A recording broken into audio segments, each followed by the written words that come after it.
মহারানী তুলসীবতী বালিকা বিদ্যালয় একের পর এক যে অভিযোগ উঠে আসছে, সেই অভিযোগের মূলে রয়েছে সেই বিদ্যালয়ের প্রাথমিক বিভাগের ইনচার্জ টুলু রানী দেব। ওনার নেতৃত্বে এই একের পর এক অভিযোগ উঠছে বিদ্যালয়ের দিকে। শিক্ষক শিক্ষিকার অভাব থেকে শুরু করে শিক্ষা দপ্তরের খামখেয়ালিপনা, আর অন্যদিকে মেয়াদ উত্তীর্ণ ঔষধ দেওয়া বাচ্চাদের। যখন আমরা প্রশ্ন করি সেই শিক্ষিকাকে যে কি করে মেয়াদ উত্তীর্ণ ঔষধ বাচ্চাদের কাছে পাঠানো হলো বা সেই বাচ্চাদেরকে দেওয়া হলো, তখন খেয়াল করেননি বলে দাবি করেন সেই শিক্ষিকা। তিনি দাবি করেন যে উনি খেয়াল করেননি যে বাচ্চাদেরকে তিনি এই ঔষধ দিয়েছেন, মেয়াদ উত্তীর্ণ ঔষধ দিয়েছেন। তারপর তিনি এও স্বীকার করেন যে জুন মাসে মেয়াদ উত্তীর্ণ হয়ে যাওয়া ওষুধগুলি বাচ্চাদেরকে জুলাই মাসে দেওয়া হচ্ছে। কি বলেছেন সেই শিক্ষিকা, শুনবো। ম্যাডাম, আপনি বললেন যে গত 1 জুলাই ওষুধটি দেওয়া হয়েছিল বাচ্চাদেরকে। কতজন বাচ্চাদেরকে দেওয়া হয়েছিল? মর্নিং এর প্রত্যেককে দেওয়া হয়েছে? যে স্টুডেন্টগুলি কম এসে ওই দিন কম এসেছিল ওদের তাদের দেওয়া হয়েছে। কত তারিখ ছিল ওই দিন? গত মঙ্গলবারে 1 তারিখ, 1 জুলাই। হ্যাঁ। তো আমরা দেখলাম ওষুধের এক্সপায়ারি ডেট জুন মাসে, আর জুন মাসে এক্সপায়ার হয়ে যাওয়া ওষুধ আপনি জুলাই মাসে দিয়েছেন। যখন ওষুধটি আপনারা দিয়েছেন, এত বড় এক বাক্স ওষুধ দিয়ে দিয়েছে, এটা লক্ষ্য করিনি আমি। এটা আমার সত্যি আমার ভুল হয়ে গেছে, লক্ষ্য করিনি এটা। যদি বাচ্চাদের কিছু হতো, তাদের শারীরিক অসুবিধা হতো বা পরবর্তী সময় হতে পারে, তাহলে আপনারা কি করবেন? আপনি দায়িত্ব নেবেন? আপনি খুব একটা সামান্য কথা বললেন, লক্ষ্য করেননি, কিন্তু এটা খুব মারাত্মক বিষয়। লক্ষ্য করা উচিত। এবং আপনার সাথে আর কারা কারা ছিলেন এই দায়িত্বে? যখন ক্লাসে থাকে টিচাররা তখনই তো এগুলি ওষুধ দেওয়া হয়। আপনারা ওদের খাইয়েছেন না ওদের হাতে দিয়েছেন? ওদের হাতে দেওয়া হয়েছে, কাউকে খাওয়ানো হয় না, হাতে দেওয়া হয়েছে। এবং এটা কি যাদেরকে দিয়ে ডিস্ট্রিবিউট করিয়েছেন তারা কারা? বিদ্যালয়ের শিক্ষিকারা? ওখানে ক্লাসের টিচার থাকেন, এরপর ওই যে ক্লাস 4 এর মতো আছে উনি নিয়ে যায়। কে? আপনার দায়িত্বেই তো সবকিছু দিয়েছেন, আপনিই তো ওদেরকে হ্যান্ড ওভার করেছেন ওষুধগুলো। আচ্ছা, একেবারে আপনি আপনারা শুনলেন ব্যাপারটা। আমাদের কাছেও সেই ওষুধগুলো কিন্তু রয়েছে, আমরা আপনাদেরকে দেখাবো। এখানেও প্রচুর পরিমাণ ওষুধ এখানে রয়েছে, আমরা সেখান থেকে আপনাদেরকে দেখাতে পারি। এই যে দেখুন, এখানে কেটে কেটে রাখা হয়েছে ওষুধগুলো এবং একটা একটা করে বাচ্চাদের হাতে দেওয়া হয়েছে।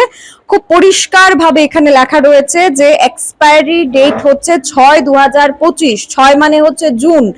2025-এর জুন মাসে ওষুধটা এক্সপায়ার করেছে। আর এই ওষুধগুলি বাচ্চাদেরকে দেওয়া হয়েছে কবে?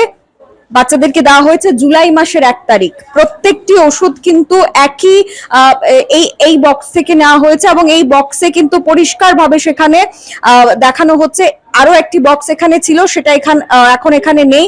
এই প্রত্যেকটি ওষুধগুলোর কিন্তু এক্সপায়ারি ডেট আপনারা দেখতে পাচ্ছেন 6/2025। আর গত মঙ্গলবার মানে গত 1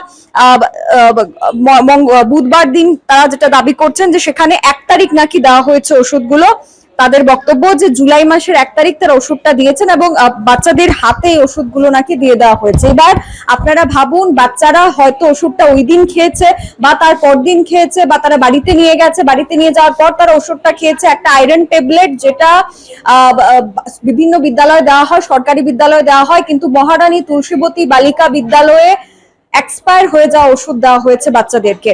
এই খবরটা এই মুহূর্তের এক্সক্লুসিভ রিপোর্ট যে এক্সপায়ার হয়ে যাওয়া ওষুধ দেওয়া হচ্ছে তুলসীবতী বালিকা বিদ্যালয়। এত বড় একটা বনেদি স্কুল, রাজ্যের মুখ্যমন্ত্রীর বিধানসভা এলাকা, রাজ্যের মুখ্যমন্ত্রী এই বিদ্যালয়ে এসে নিজের ভোট প্রদান করেন। রাজ্যের মুখ্যমন্ত্রী এই বর্দোয়ালি এলাকার এই বিধানসভা এলাকা থেকে নির্বাচিত হয়ে মুখ্যমন্ত্রী হয়েছেন।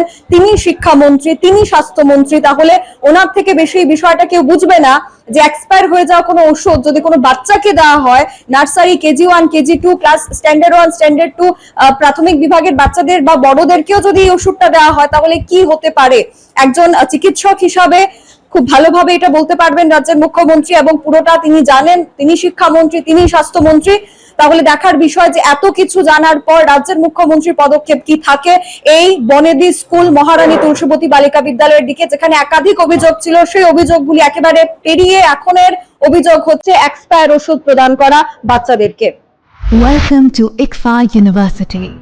Step into a world of endless possibilities and shape your future. At ICFA University Tripura, we are committed to academic brilliance, engineering the future with advanced technology and innovation, shaping tomorrow's legal experts, training compassionate healthcare professionals to make a difference, building future sports professionals and educators. Education goes beyond classrooms. Experience the best of academics, sports, and culture with our vibrant events. Icaria, the state's best cultural extravaganza. High-speed 2.5 Gbps capacity Wi-Fi 6 coverage across the campus makes a true giga campus.